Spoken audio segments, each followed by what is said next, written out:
D-StarNet. Please, key up now.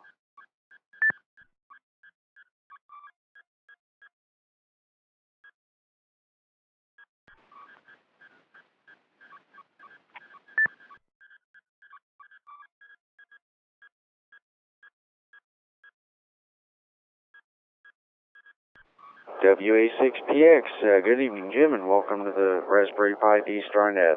Come on ahead.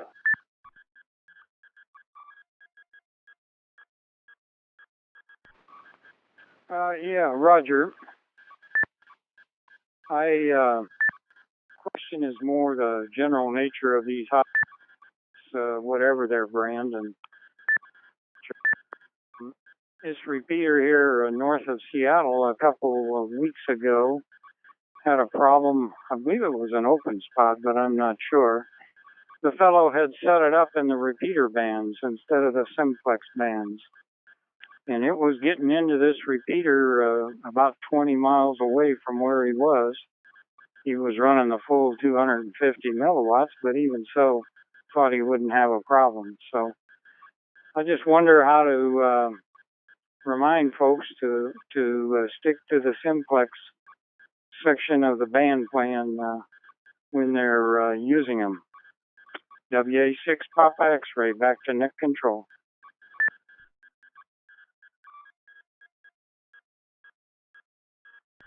Okay, well, let's throw that out there. How do you remind people to stick to the simplex bands when you're using these devices, without, offending someone? If anybody's got any particular answer, please, key up now.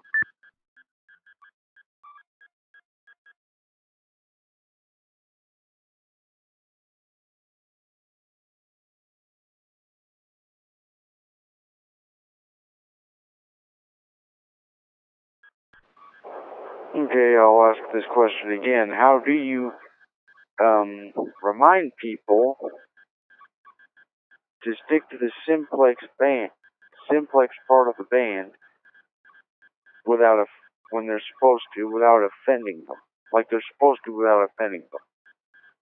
How do you remind people to stick to the simplex band for their hotspots, like they're supposed to, without offending them?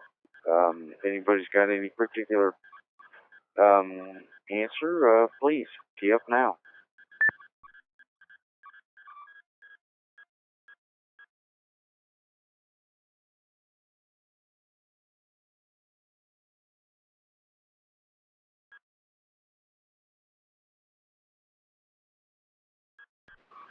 Okay, I guess we struck out on that. Jim, you got anything else?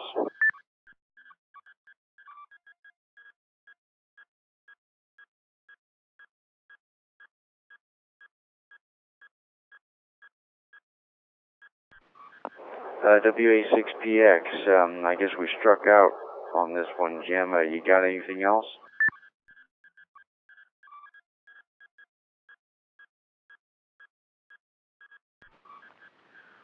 The only thing I could come up with was to put a note in the quick start guide with these devices. Other than that, I couldn't come up with anything. WA6 Papa X-ray.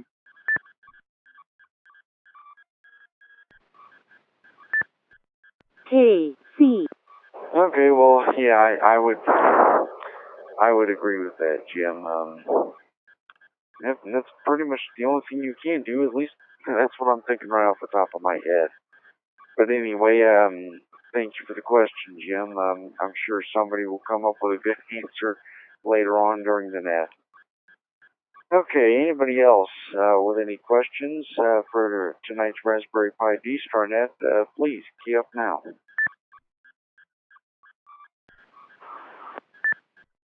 KI4FYQ. Okay, I've got KI4FYQ out of that. Good evening and welcome to the Raspberry Pi D-StarNet. Go ahead, please. Good evening. The name on this is Jeremy, and I'm in Jackson, Tennessee. I've got a question that kind of goes along with what the last gentleman was asking. I'm not going to say I've done an exhaustive search, but I've kind of looked over some different websites that dealt with the DVAP and Raspberry Pi, and I guess my question would be, what is an acceptable frequency range to use? I know simplex is what we strive for, but I kind of considered this to be experimental mode, so I stuck down around, one of mine I set on 145.55 and the other's 25.70. So those are the two simplex frequencies I'm using with the DVAPs that I have set up. But what would be your thoughts on that?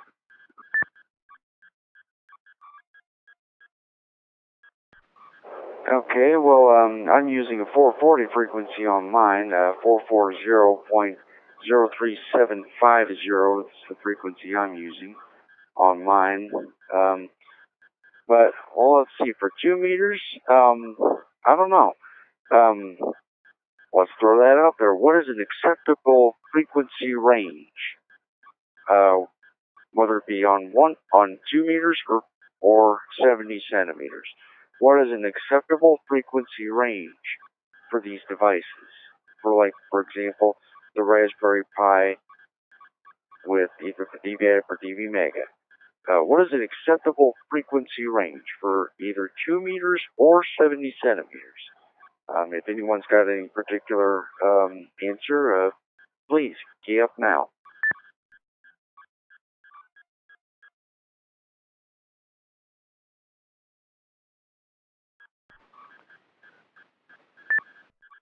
WA6PX. WA6PX, go ahead, Jim.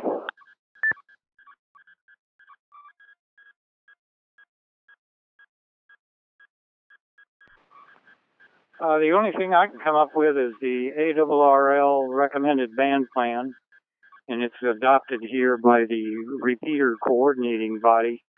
They follow it too. So I would say whatever band plan your local repeater coordinating body has adopted, they most likely have a simplex range in there, and that's where these things should be.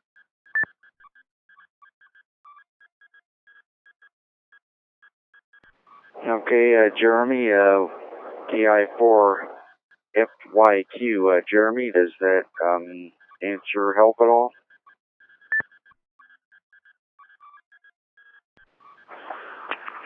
Yes and no.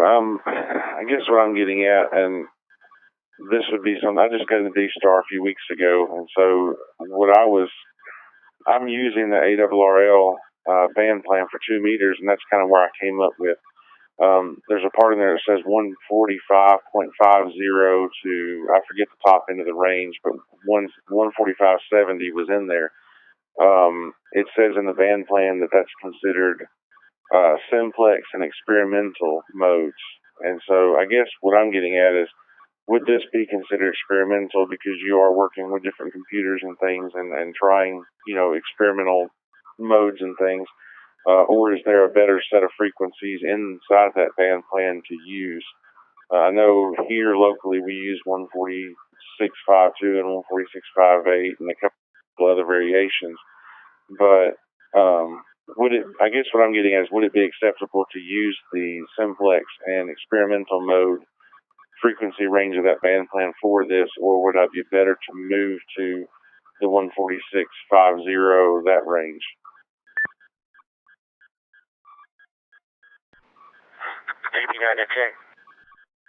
AB9FJ.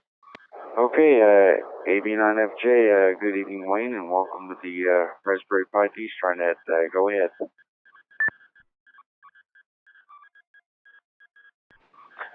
Yeah, I don't think D-Star counts as experimental anymore. It's been around for, 15 years. You definitely do not want to be encroaching on, like, the satellite people and the packet people. And you don't want to be on the popular simplex frequencies like 146.52, 55, 58. No, you want to stay away from there.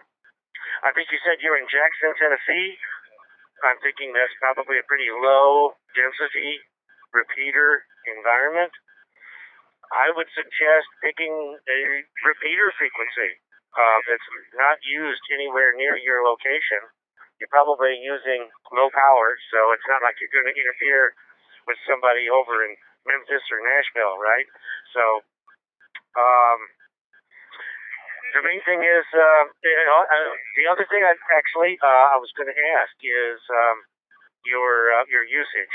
Are you just using this when you're on the radio and you want to talk to somebody, or do you like to connect to a reflector and leave it on, like, reflector one for hours and hours at a time and just kind of listen to everybody chatting?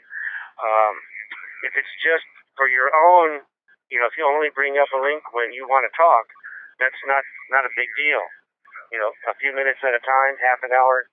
But if you're leaving it up for 8 hours a day, then you definitely want to not be stepping on the toes of other users. That's what I had to contribute. 89 FJ.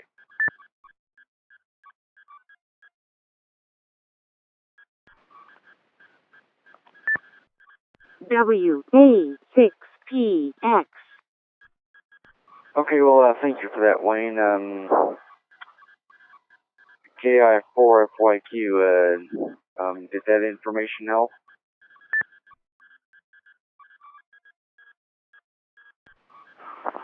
Roger that. That kind of gives me an idea where I was at with it, was if it was still acceptable as experimental or if it would be something else. One last question before I jump back and let everybody else get into it. I see on the band plan also there's an area on 144.90 to 145.10 for weak signal and FM simplex. I know there's some packet operation in there also. On the 145 side of it, but like the lower, 144.90 and that range.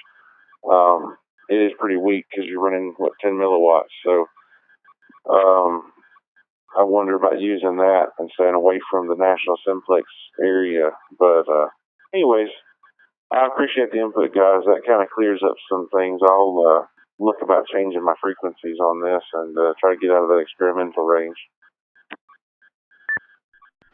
K9QZI. K9QZ. All right, next one I have is K9QZI. Go ahead, Mel. Yeah, just a few comments on this K9QZI Melt, Champaign, Illinois. Number one, please don't use the weak signal frequencies. That's for people that run moonbounds and meteor scatter and that sort of thing. And any signal on there can bother them. That's why they've got that set up for weak signals. I would stay off of those.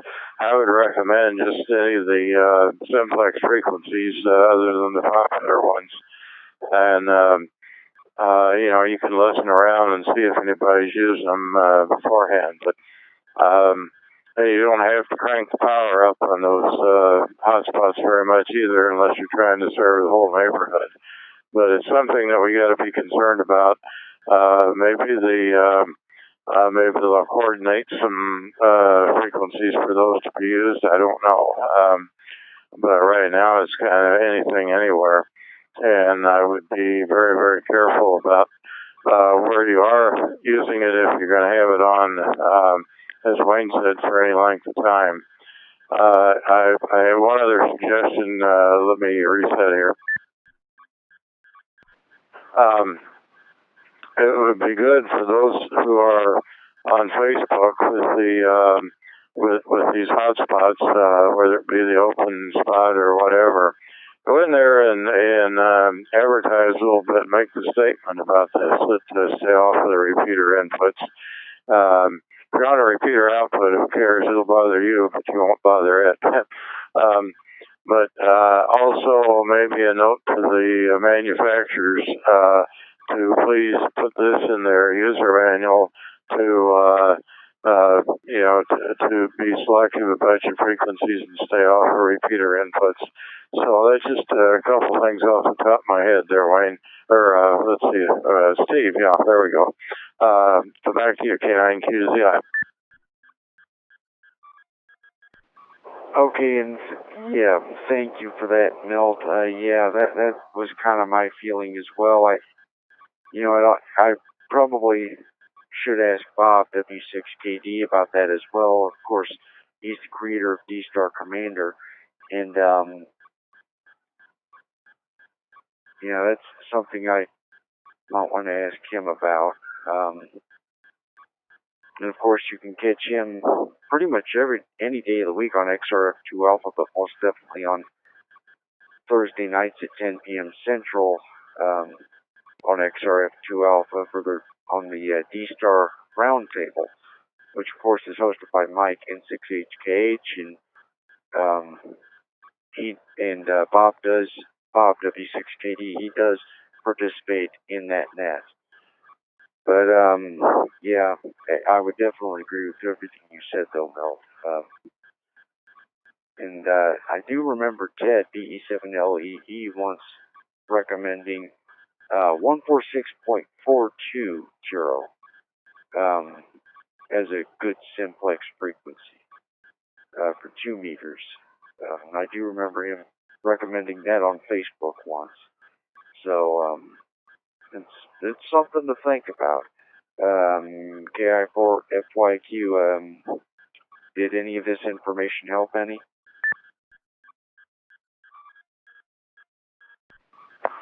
KI4FYQ. Yeah, that helps immensely.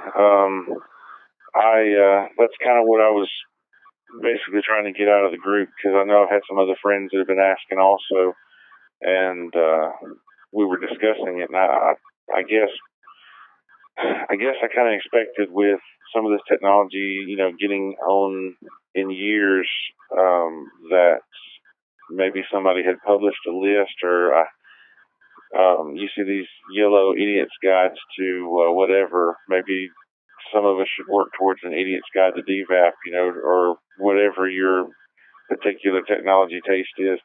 Just something to say, hey, stay off this, use this.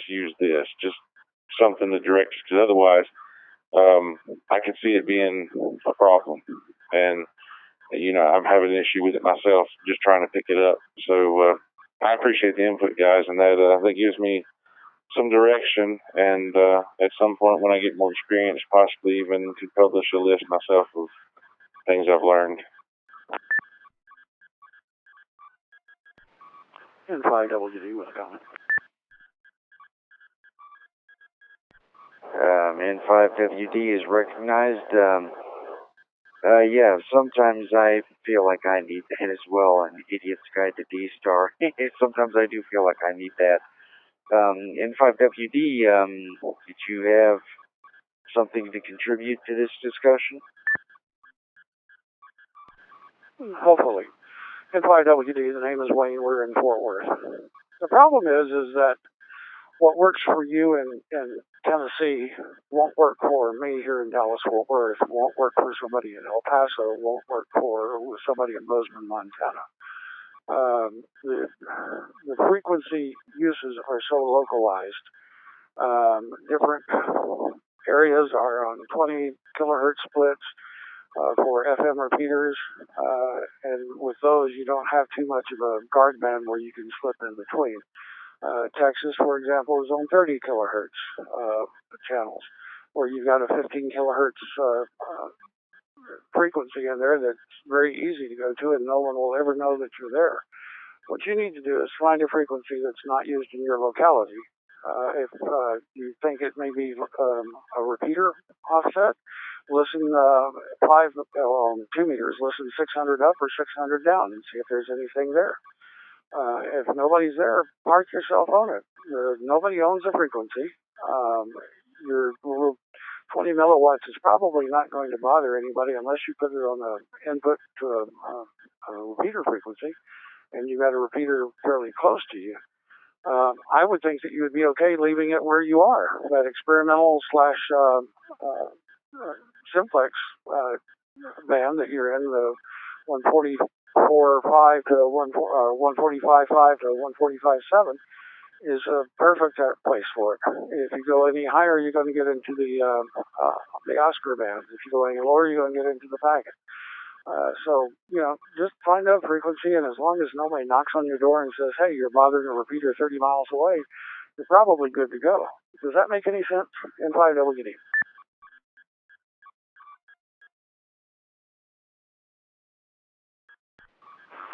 Roger that.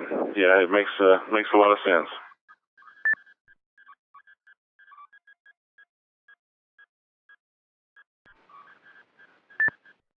KB9AZB. Okay, well, Wayne at N5WD, thank you very much for that information, and I do have KD9AZB out of that. Next, KD9AZB, John, go ahead. Good evening, John, and welcome to the Raspberry Pi D-StarNet. Go ahead, please.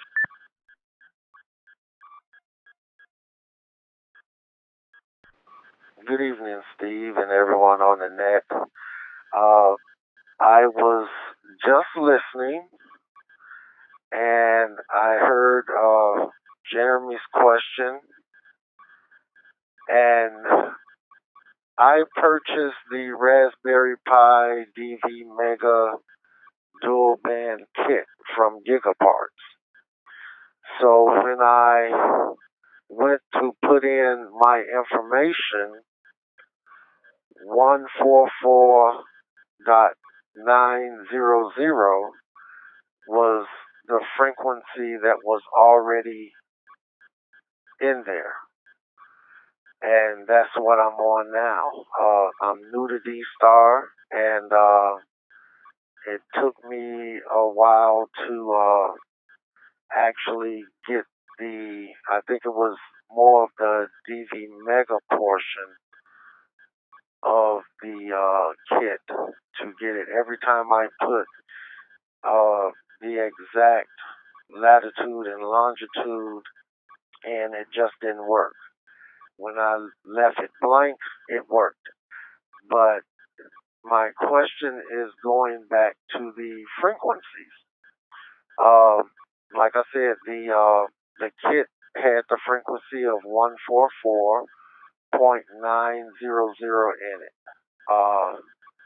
So is it okay for me to keep it at that frequency, or should I change it to a more legal frequency, or what? That's my question. KD9AZB.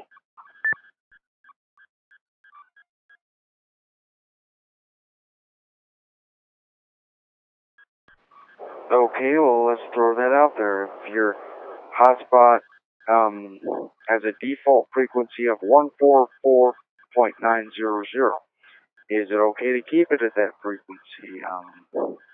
If anyone has any thoughts on that, please key up now.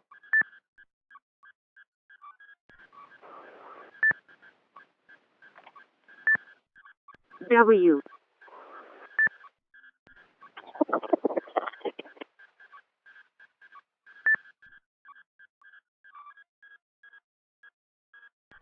Okay, I got 3 out of that. I've got K9QZI, VE7LE, and WA6PX. We'll start with K9QZI. Go ahead, Mel. Well, I'd just like to reinforce what was said a little bit earlier, that one frequency is not going to work everywhere. And I would say that was probably their test frequency that they had set up on. It may have worked wherever they tested it, but you need to make sure that you check your local usage to see whether somebody's using a particular frequency. Don't count on what they have it set on as to what it should be, but that was what they used to test. And again, please stay clear of the low weak signal areas. If you see weak signal, stay out of there, because you can wipe somebody out and not even know it. But anyway, back to you, Steve, K9QZI. Okay, thank you for those thoughts, Melt. Very much appreciated, I'm sure.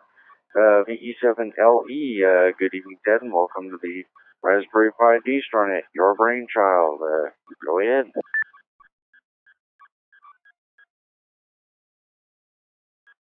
Thank you there, Steve, and good evening, everybody. This is VE7LEE. I'm on the handheld, but I'm using VV Port Mini, but this is LE. So, like the previous people have said,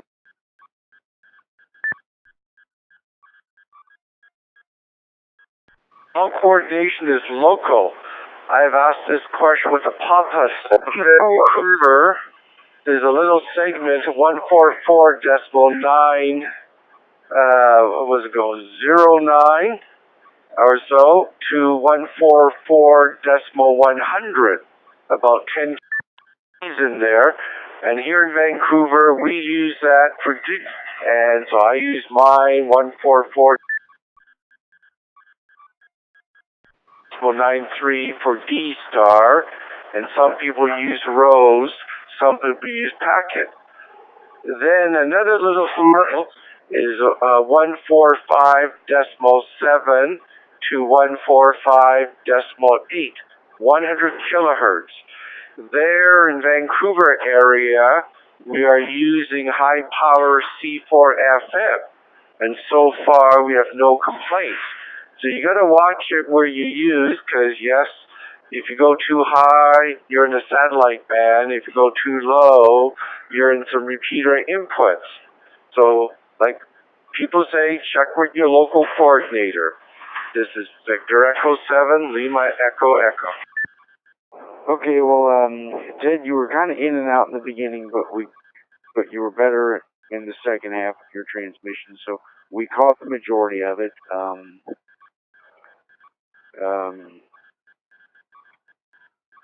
KI4FYQ, well, but we caught the majority of it. Okay, next one I have on the list here is WA6PX. Good evening, Jim, and WA6PX. Jim, go ahead.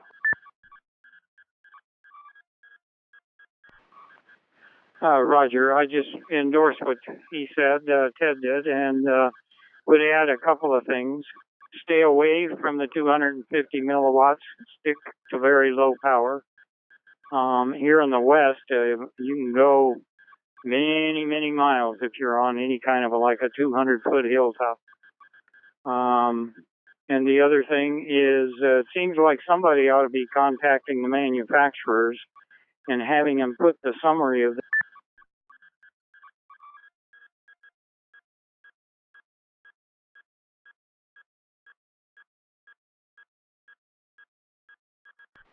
Okay, Jim, you dropped off it. You said someone ought to be contacting the manufacturers and putting the summary of, and then you dropped off.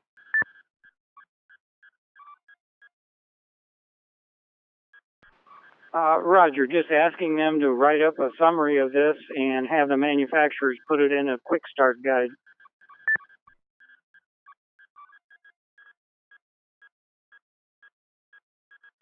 Okay, that is a definite yes. I would definitely agree with that. And like I said, Bob W6KD, you can pretty much catch him on XRF2 Alpha any day of the week. But most definitely Thursday nights at 10 p.m. Central Time with Mike and 6HKH on the round table. In fact,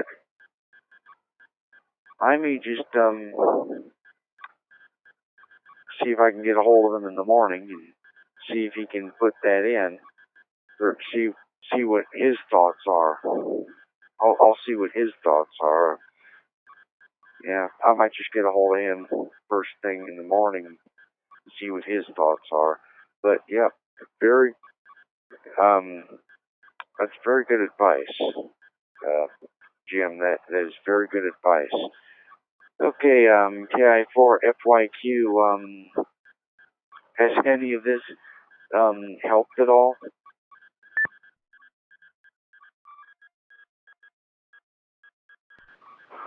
Oh yeah, it's been very useful information. It's answered a few questions I had, and sounds like from the other gentleman that spoke up that he had kind of the same question too. So, and I think, like you guys said, it would probably be a good idea to contact some of the manufacturers and have them kind of coach people into the direction they should go with a repeater or a frequency choice from the get go. You know, that would be something that when you take this stuff out of the box and start reading through the instructions, it says, hey, you know, this is a good choice. These are good areas to stick with. Stay away from this because, and kind of explain it for, especially some of the newer hams that maybe jump right into D-Star or something when they first get their technician license and don't know some of the information that's out there. They don't know about moon bounce and things of that nature. It would be good for them to get that knowledge from the start and not have to learn by trial and error.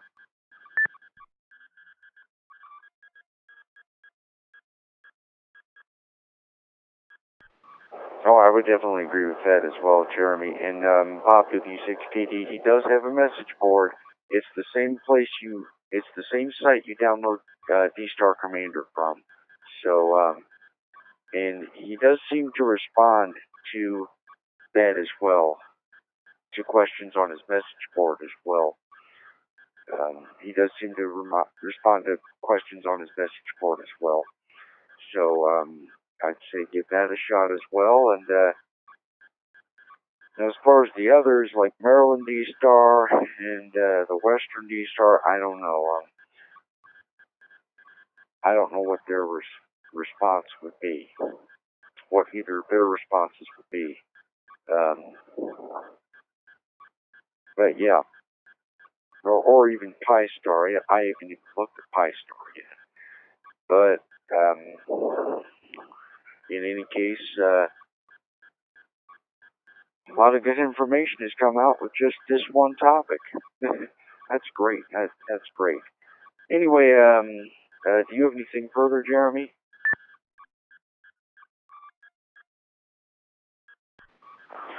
No, sir. I think my questions have been answered, and I appreciate the all the input, guys. Thank you a lot.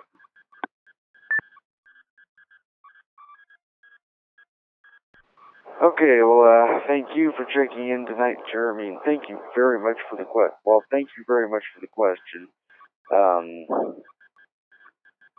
If we don't hear from you during the general check-ins,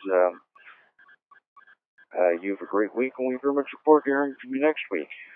But great to hear you on here tonight. Great to hear you on here tonight.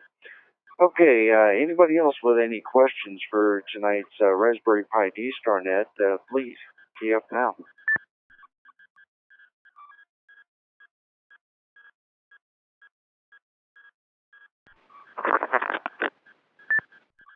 W7SSK. Okay, I got W7SSK out of that. Good evening, Don, and welcome to the Raspberry Pi D-Star Net. Come on in, sir.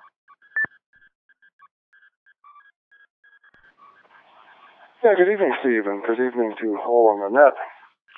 Your last comments raised a question that I have, and that is, being a very happy customer of D-Star Commander, does anyone have a report on what Pi-Star does and whether it's worth considering? W7SSK, back to net.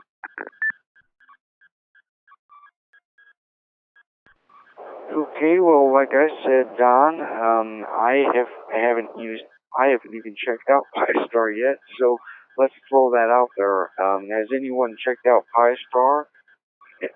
And if so, has anyone given any report? Does anyone have any reports for us?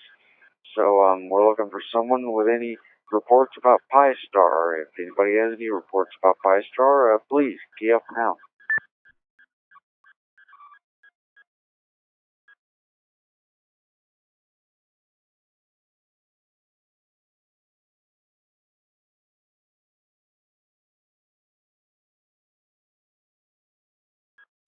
Okay, let me ask this question a different way. Has anyone tried out Pi-Star yet and can give us any reports?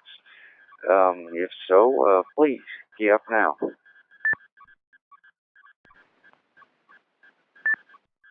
KM4HRR.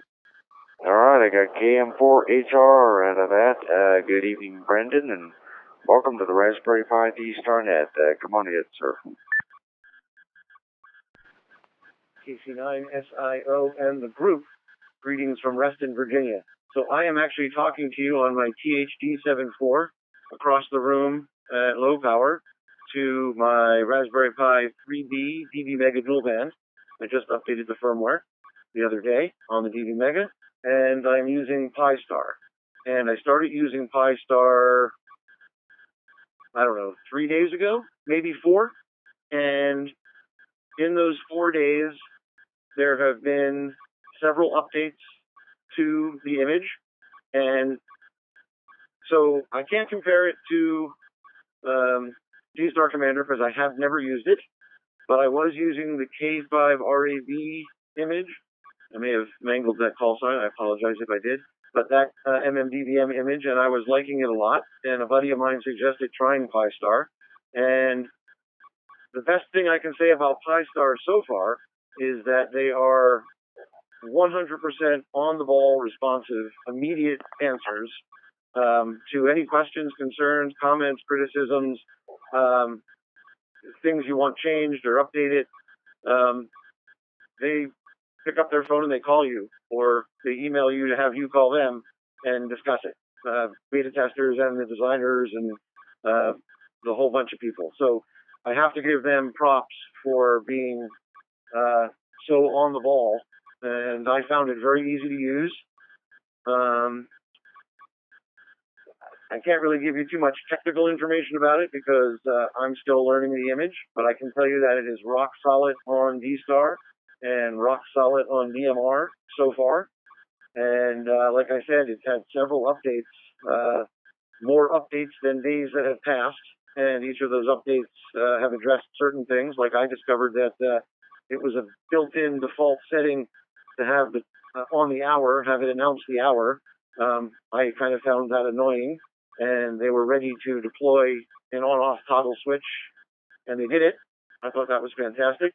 I discovered a problem last night where the default settings were 50% power, and I was able to go in and change that setting with some help from those guys. So I like it very much. KM4HRR, back to Nick.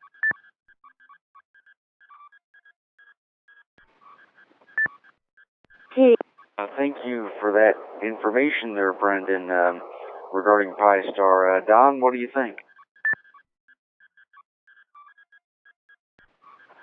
Yeah, very good. Thanks, Brendan. That's the kind of information I was looking for. Not being a user of DMR, for the present time, I will continue to be a happy user of D-Star Commander. With that, thanks again, W7SSK, back to that. Okay, well, thank you for the question there, Don, and yeah, I haven't used DMR yet either, but if I ever get a DMR radio, I'll be sure to keep Pi-Star in mind as well, Brendan. Yeah, it sounds like a pretty interesting image, so yeah, I'll be sure to keep Pi-Star in mind as well. But anyway, thank you for checking in. Thank you for coming on tonight, Don, with that question, and thank you, Brendan, for providing the answer. Thank you very much for your response.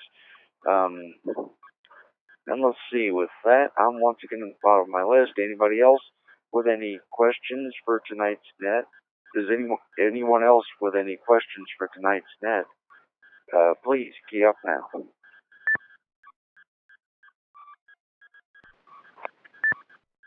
KF4BLK.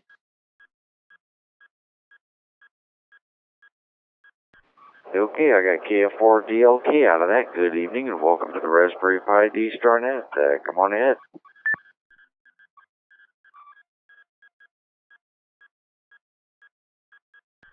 KC9SIO in the group from KF4DLK, 73 everybody, and good evening.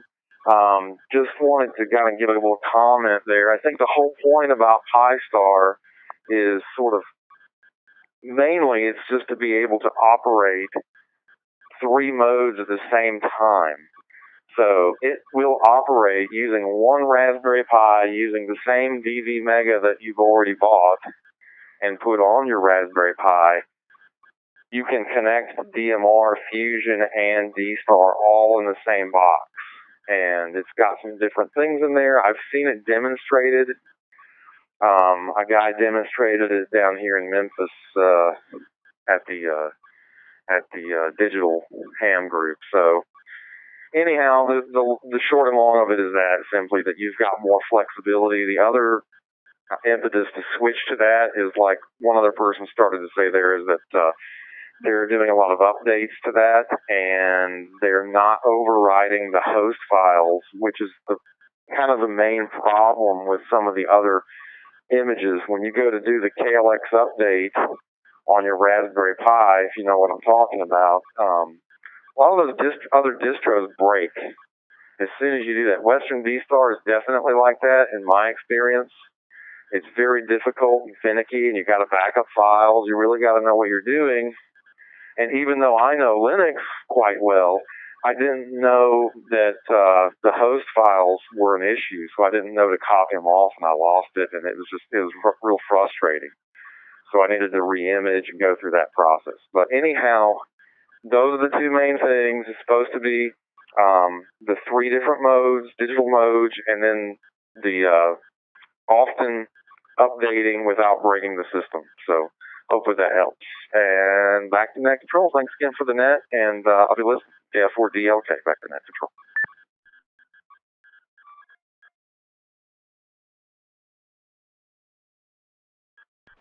Okay, well, thank you very much, sir, for your thoughts and your opinion. Very much appreciated.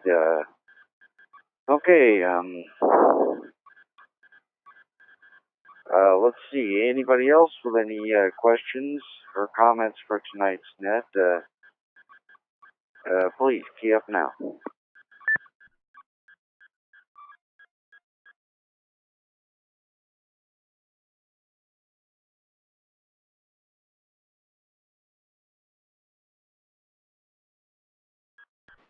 Okay, anyone else with any questions or comments for tonight's net? Please key up now.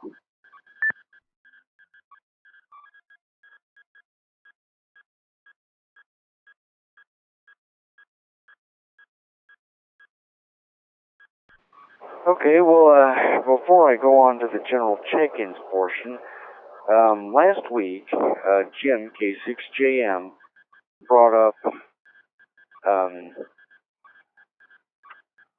something last week, regarding the Linux worm. And, let's see, I only found one article about it, and I shared it on Facebook that night, last Monday night, the 12th. Of course, that was on the Raspberry Pi DStarNet's Facebook page, facebook.com/groups/dstar.pi. Of course, Pi is spelled P-I, Papa India. And I only found one article regarding the Linux worm when I searched it on Google. And let's see if I can bring it up. Okay. It just popped up there. And it says it.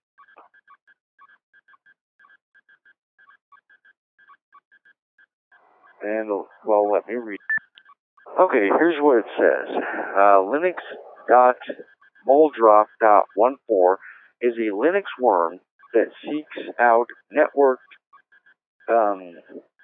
Raspberry Pi systems with default root passwords.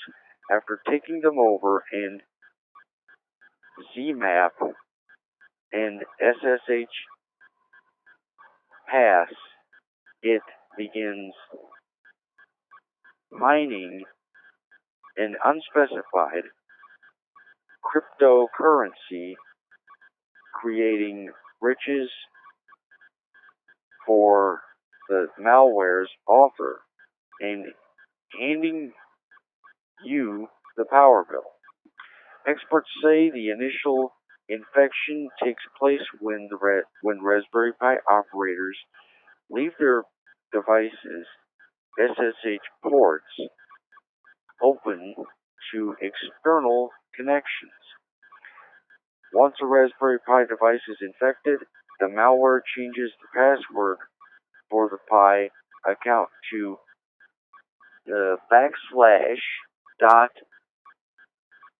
$6.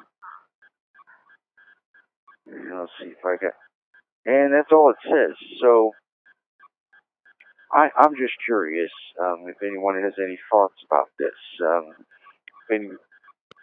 I'm just curious as to whether anyone has any thoughts about this. So if anyone has any thoughts about this, please key up now. K N6CZE. Okay, I got 2 out of that. I got KM4HRR and N6CZE. We'll start with KM4HRR. Brendan, go ahead. KC9SIO in the group again. So I'll keep it real quick. Raspberry Pis are computers. They have internet connections. If you have a home personal computer other than a Raspberry Pi, do you change your password often like at work? I suggest you do. That's all I got. KM4HRR, back to net. Okay, thank you for that, Brendan. Yes, when I researched this after the net last week, of course, I did immediately change my password and I rebooted the computer. I rebooted the Pi through my radio, of course. And yes, I will do that quite frequently now. But thank you for that for your opinion there, Brendan. N6CZE, Gary, you're next. Go ahead. Well, a very good evening to you, sir, and to everyone on the net. N6CZE here in Montclair. Name's Gary. Well, first off, Brendan stole some of my thunder there about the password thing. I heard somebody talking about that on the net the other day, and they said it was a pretty simple thing to do. The other thing is, most everybody that I know, whether they're hardwired or through the Ethernet cable or going through Wi-Fi, or is going through a router, and they have a firewall. Mine, of course, is set up that nothing can come in and out unless I approve it. So that probably would stop it, but isn't foolproof. I think changing the password probably is. So that's my my answer to that. Some people might want to check their firewall settings. I have a firmware hardware firewall on my Linksys router, and that it has to go through as well as the one on my regular computer. So hopefully that'll help somebody else. And that, have a very good evening, my friends. Good to hear you out there. N6CZE. Okay, well, thank you very much for that advice, Gary. Very much appreciated. Yeah, I just thought I'd throw that out there and see what happened. But anyway, thank you for that advice, Gary. And you as well, Brendan. Anyone else with any thoughts regarding the Linux worm? Please key up now. F4DLK. KF4BL. F4DLK, go ahead.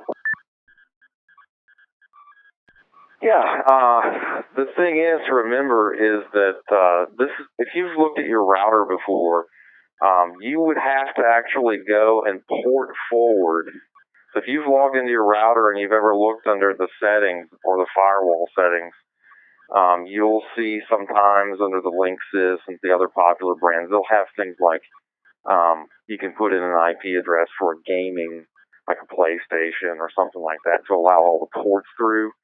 And this is basically what they're talking about. You would need, on just about every router that I've ever seen, and I've worked on a lot of this stuff, that's what I do, you would need to go through and deliberately open up your firewall and tell it, please port forward port 22 for SSH.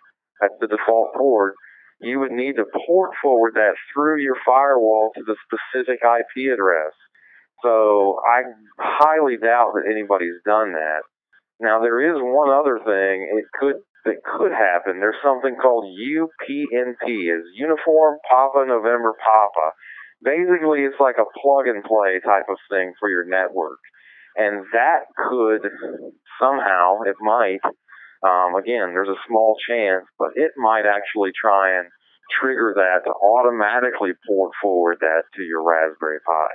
So I think, for good measure, if we just go and check to make sure that UPnP is turned off and that you've not specifically port forwarded port 22 into your network, you should be okay. And again, every router that I've ever seen does not have that done by default, so you're not subject to that. This is only talking to people that have put their Raspberry Pi out on the public internet, or they've done what I just talked about, intentionally port forwarding. So it's still a good idea to change the password. I'm not saying that you shouldn't do that. Please do that immediately if you haven't. But yeah, the chances of that happening for most consumers are pretty slim. So anyway, that's just my thought. KF4DLK. Okay, well, thank you very much, sir. Thank you very much for your opinion on this as well. Yeah, unless you're doing forward, I would, and thank you, unless you're doing forwarding, yeah, I think all you need to do is change your password.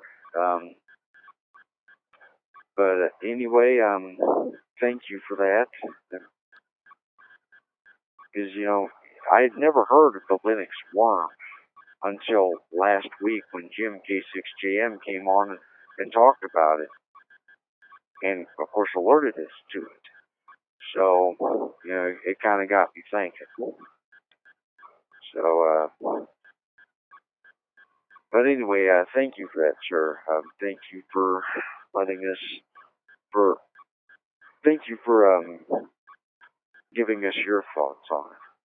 Okay, anyone else with any thoughts about the Linux worm? Please, key up now.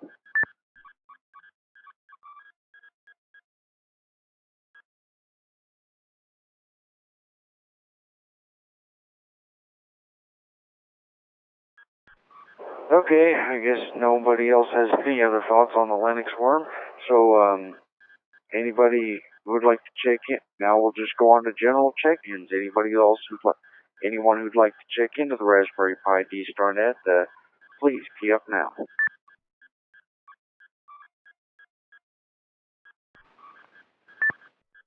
WD9GYM. Okay, I've got WD9GYM out of that. Good evening and welcome to the Raspberry Pi DistroNet. Go ahead, please.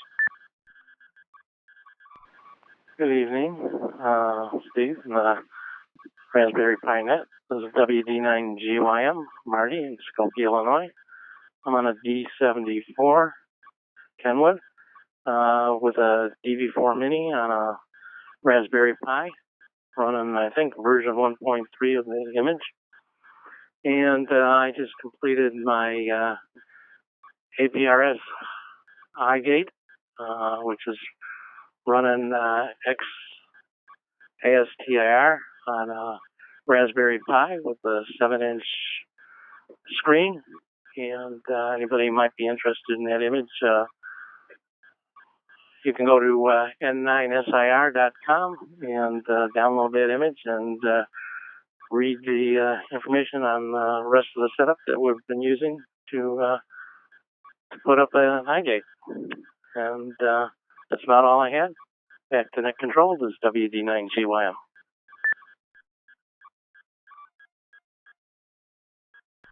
Okay, well, thank you for that, sir. Thank you very much for that information. Very much appreciated. And thank you for checking in tonight. You have a great week. We very much look forward to hearing from you next week. Great to hear you on here tonight, as always. Okay, anyone else would like to check into the Raspberry Pi D-StarNet, please key up now. K2IL8 W6CJX.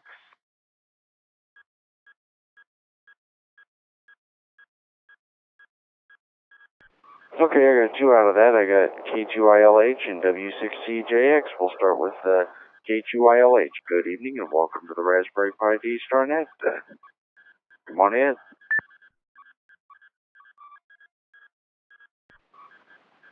Good evening. This is K2ILH, Bill in Western New York State. Just reading the mail and saying hello. Over. Okay, well, thank you for checking into that tonight, Bill. You have a great week, and we very much look forward to hearing from you next week, as always. Great to hear you on here tonight, as always. Next one I have on the list here is W6CJX. Good evening, Bob, and welcome to the Raspberry Pi D-StarNet. Go ahead, please.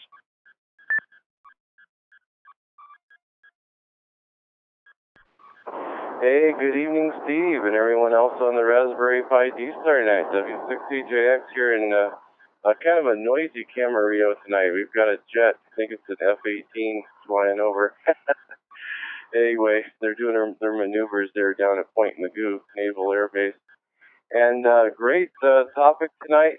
I was going to chime in a couple times, but I found it interesting just to listen. There was a lot of good conversation on the simplex frequency, and I remember that was the hardest thing I did when I got my DBAP. I had no idea what to pick, and I asked so many people, and they all said, "Oh, just find something, just or go to the band plan." And I'm like, what the hell's a band plan? Well, that was 3 or 4 years ago. But anyway, yeah, great topic. And of course, the one frequency that I picked was the input frequency to our local ACS RES or ACS race or ARES. Anyway, the local emergency services frequency, and I realized that's not going to work. And I thought, well, I won't key it up at a low wattage, wattage, and it did, even on super low power. So I had to change that thing right away. Anyway, other than that, having a good evening, just relaxing and listening to the net and enjoying everything tonight. So, and if anyone's around tomorrow night, around 8 o'clock Pacific time, we're going to be doing the Papa System D-Star TechNet on 12 Alpha. So that's always a good place to hang out on a Tuesday night. I'll be your net control station for tomorrow night's net. So just a shameless plug there, Stevie, and have a great evening, and everyone else have a great evening too. 7-3 from W6CJX. Bob and Camarillo, back to net control. Okay, well, thank you for checking in that night, Bob, and yep, shameless plugs are always welcome here, as you very well know. And, yeah, a lot of good information tonight about simplex frequencies, what frequency to pick. Yeah, definitely a lot of information tonight. A lot of good information tonight. And yeah, I very much appreciated everyone's thoughts on the Linux worm. So I've been like I said before, I've been thinking about that all week. So anyway, thank you for checking that tonight, Bob. You have a great week, and we very much look forward to hearing from you next week. Though I'll be checking in with you tomorrow night at 10 p.m. Central Time on Reflector 12 Alpha for the D-Star TechNet, definitely. Okay, anybody else who would like to check into the Raspberry Pi D-StarNet, please key up now.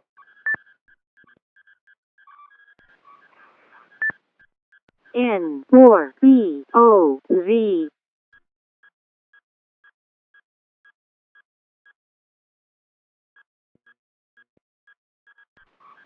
Okay, I got N4BOZ. Good evening, Jason, and welcome to the Raspberry Pi D-StarNet. Go ahead, please. Hey, good evening, everybody. Great job on the net so far.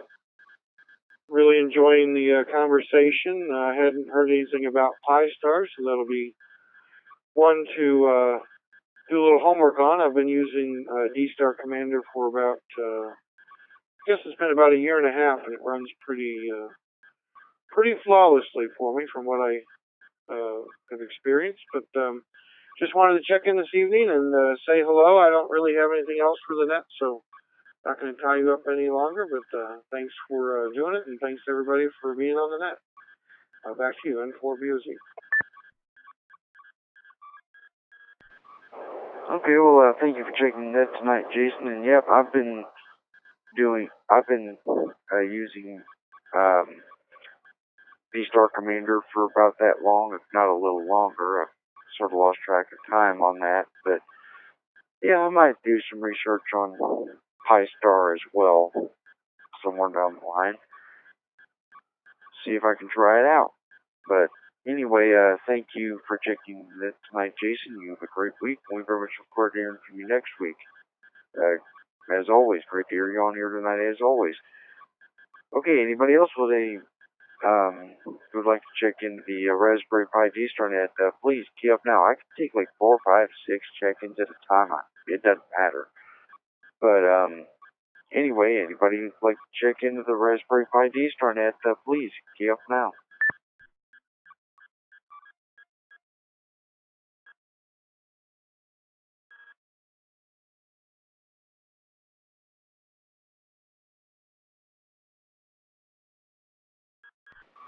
Okay, anybody else with any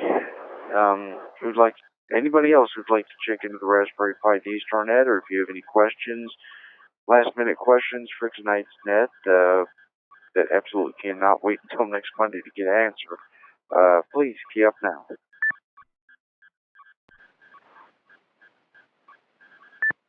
Quebec, Jim Palouse.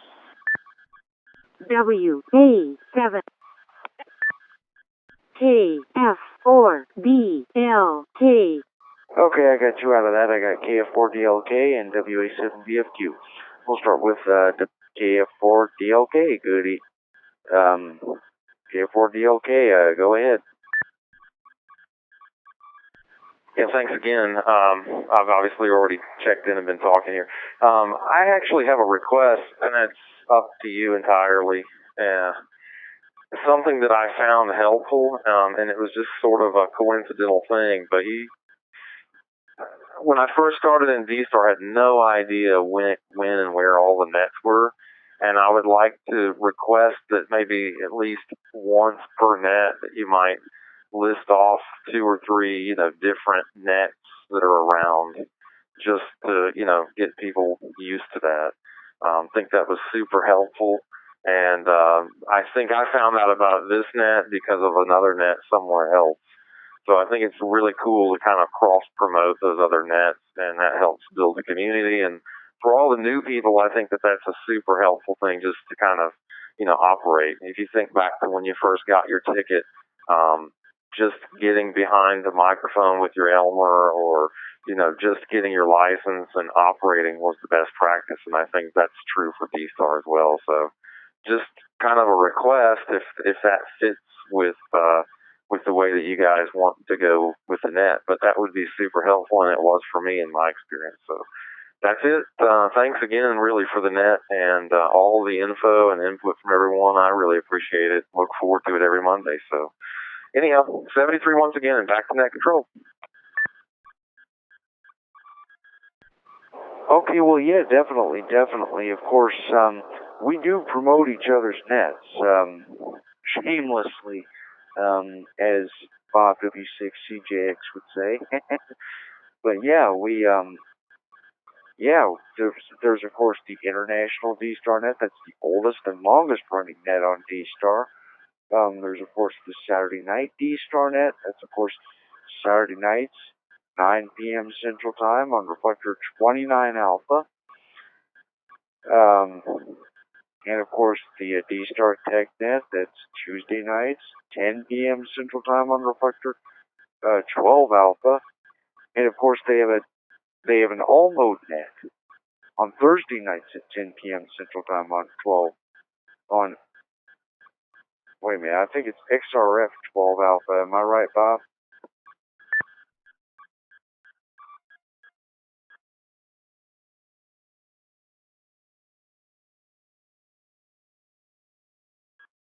W6CJX. Bob, are you still out there?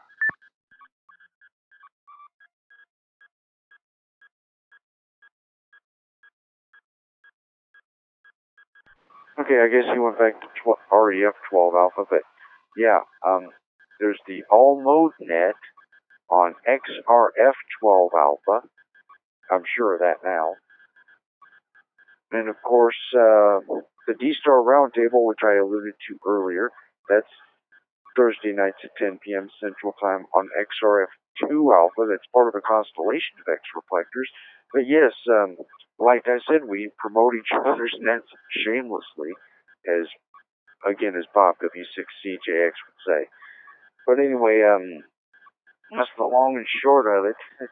But anyway, thank you for that suggestion, though. I got to keep that in my head. You have a great week, sir, and we very much look forward to hearing from you next week, as always. Great to hear you on here tonight, as always. Okay, the next one I have on the list here, of course, is WA7VFQ. Good evening, Jim, and welcome to the Raspberry Pi D-Star Net. Come on ahead. Good evening, Stephen. Thank you very much for being my replacement tonight as we were traveling.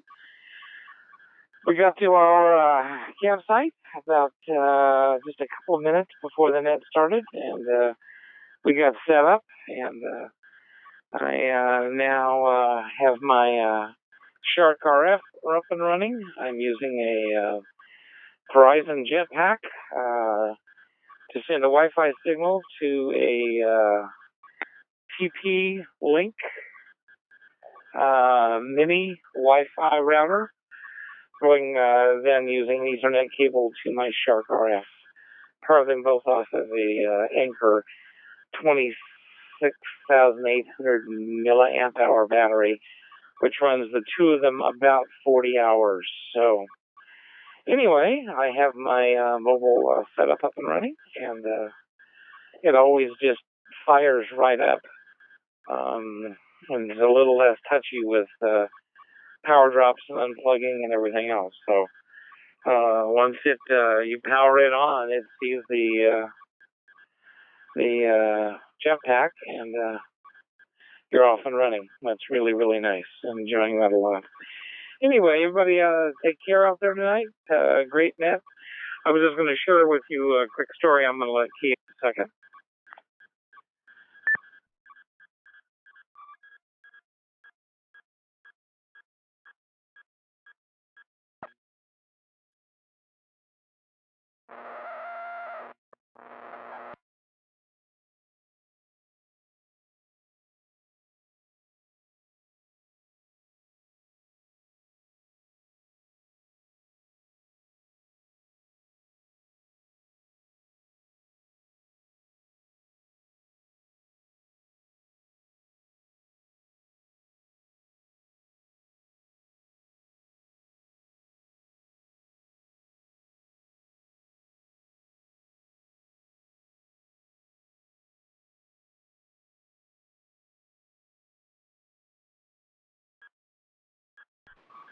Jim, go ahead.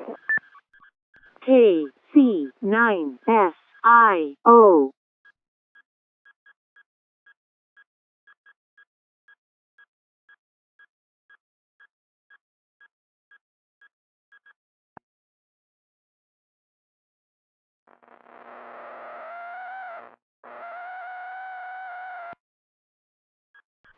WA7VFQ. Jim, go ahead.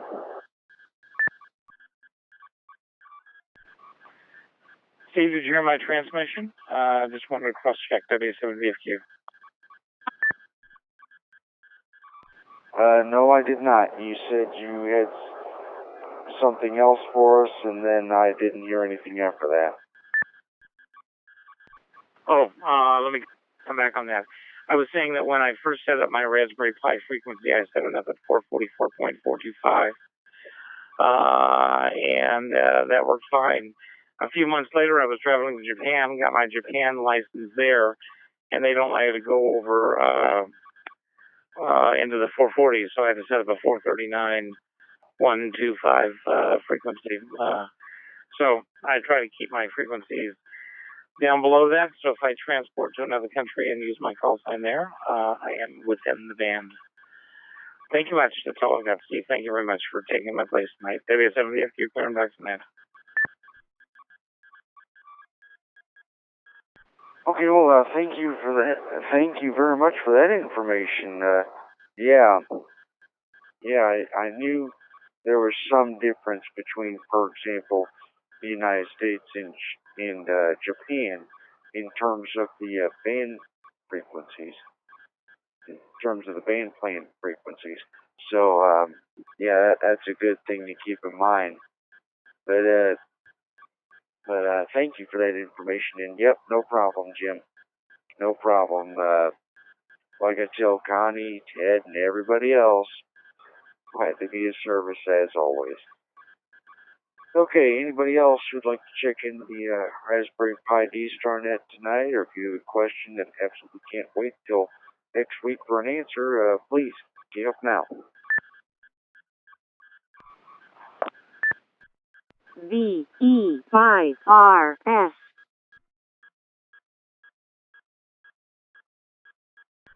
Okay, I got VE5RS out of that. Good evening, Ron, and welcome to the Raspberry Pi D-StarNet. Go ahead, please.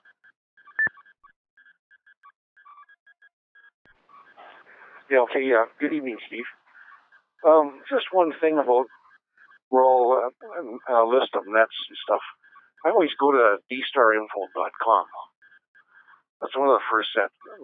They got all kinds of D-Star nets listed there when they're on, and I found that quite helpful.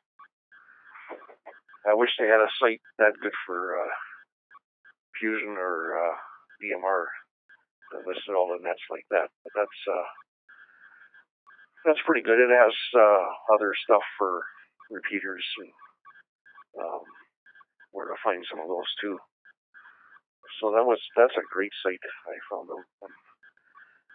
I think I got that at D-Star Infocom in Dayton when they had those sessions on. And anyway, I don't have anything else. Weather's pretty good here in Saskatoon, and good here to net tonight. Anyway, take care, Steve. We'll catch you next week or on one of these nets somewhere down the log. This is Ron in Saskatoon, VE5RS. Okay, well, thank you, Ron, for checking in tonight. Thank you very much for your thoughts on the list of nets.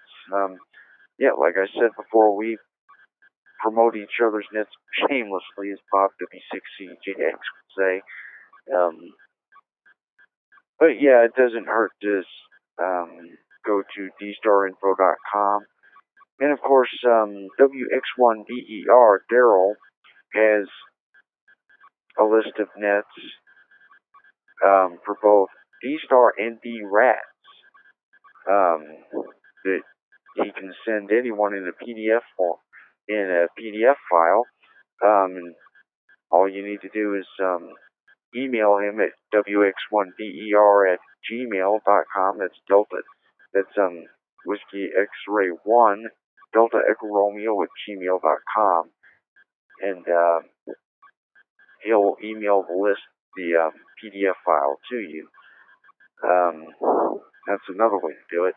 But anyway, that's another way to get a good list of nets. But anyway, and he does have a good list. He keeps it updated pretty good. He keeps it pretty well updated. But anyway, thank you for checking that tonight, Ron. You have a great week. We very much look forward to hearing from you next week. As always, if we don't hear from you anytime sooner, though, I'm sure we most likely will. But great to hear you on here tonight, as always. Okay, anyone else you would like to check into the Raspberry Pi D-Star Net, or if you have a question for tonight's net that can't wait till next week for an answer, please key up now.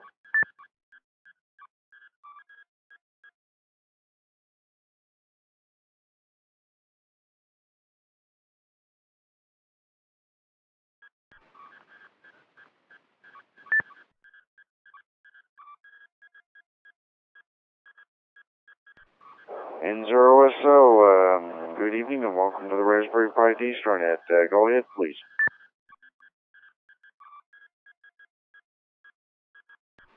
Good evening, everybody. Name here is Mike, coming from St. Charles, Missouri.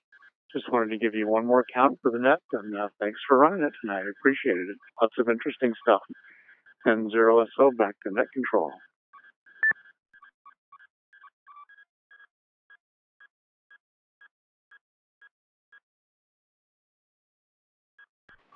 Okay, well, thank you for checking that tonight, Mike, and you have a great week. We very much look forward to hearing from you next week, as always. Great to hear you on here tonight, as always. Hey, anyone else would like to check into the Raspberry Pi D-Star Net, please key up now.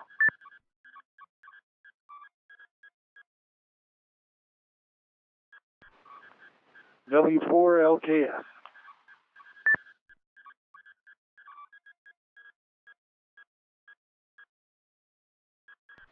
W4LKS, good evening, Randy, and welcome to the Raspberry Pi D-Star Net. Come on ahead.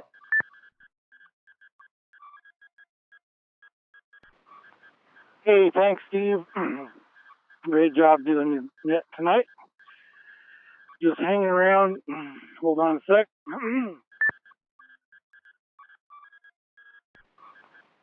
Big frog in my throat there. Just hanging around in my driveway, sanding down the screen door and repainting it. So, beautiful sunset tonight in Four Lakes, and appreciate everybody out there. Good discussion. Always like to hear it. Anyway, we'll talk to you next time. I just want to say howdy. W4LKS, back to the net.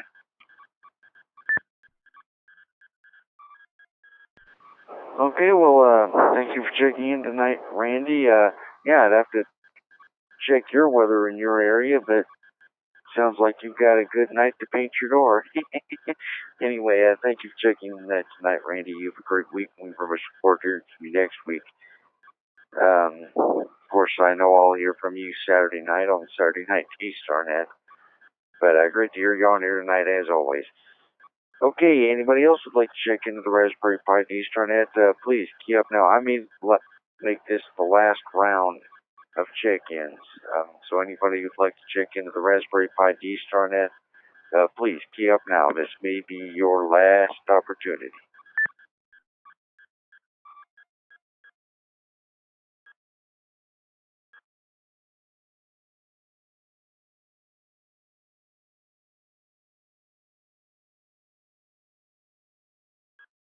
Okay, I guess that's all we have of the Raspberry Pi D-Star Net for this week. I would like to thank all stations for checking the net this evening, and I would especially like to thank everyone for their questions and, of course, the answers provided. We had a great net this evening. For the second week in a row, this is the best net I've ever done. I mean, this is the best net, Raspberry Pi D-Star Net I've ever done. Well, this week, both tonight and last Monday night, the two best nets Raspberry Pi D-Star nets I've ever done. That's great. A lot of information got passed around this week, just like last Monday. A lot of great information got passed around tonight. That's great. But anyway, like I said, anyway, anyone who, let's see this. Well, let me reset for the follow. Okay, so again, I would like to thank everyone for checking that this evening. Your participation in this net makes Amateur Radio a much more valuable resource in our communities during times of emergencies. This net will reconvene next Monday evening at 9 p.m. Central Time right here on Reflector 38 Charlie. And just a reminder, if there ever is a problem with reflector 38 Charlie, the net will be held on its original reflector 26 Alpha.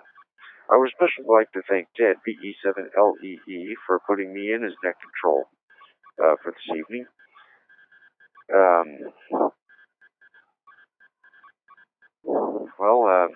Anyway, this is your net control, KC9SIO, closing the net and returning reflector 26 Alpha to normal amateur use. 73 and good night to all stations, KC9SIO clear.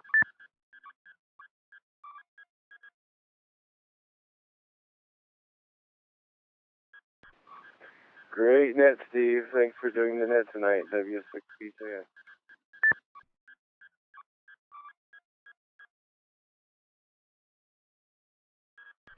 Okay, well, thank you for that, Bob. Thank you. Yeah, the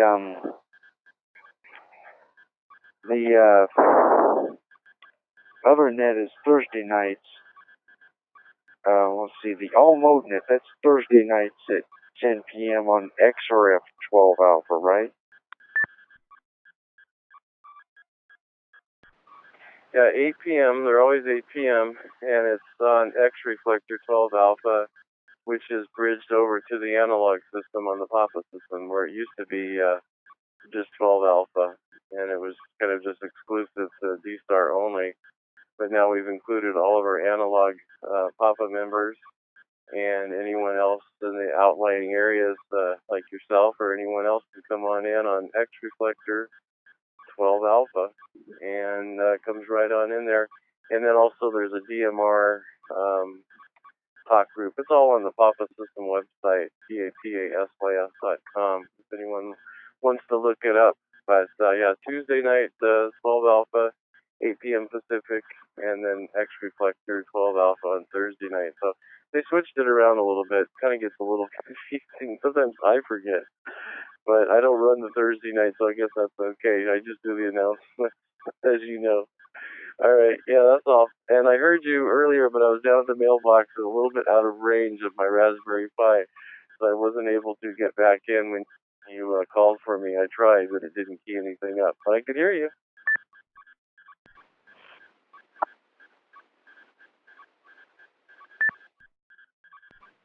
I pretty much figured that, although I was pretty close to calling for Carolyn and saying, I'll fall asleep or something, or you fall somewhere.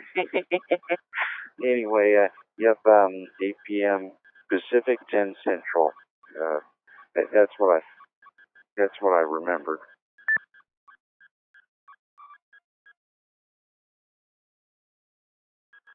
Well, I might have fallen asleep. I'm feeling like I'm falling asleep now, and it's still early. It's still light out, too, and I bet you Randy's still picking the bugs off his windshield. I thought that's what he was going to say when he was working out in his driveway, that he was picking off or cleaning off the bugs off his motorcycle windshield.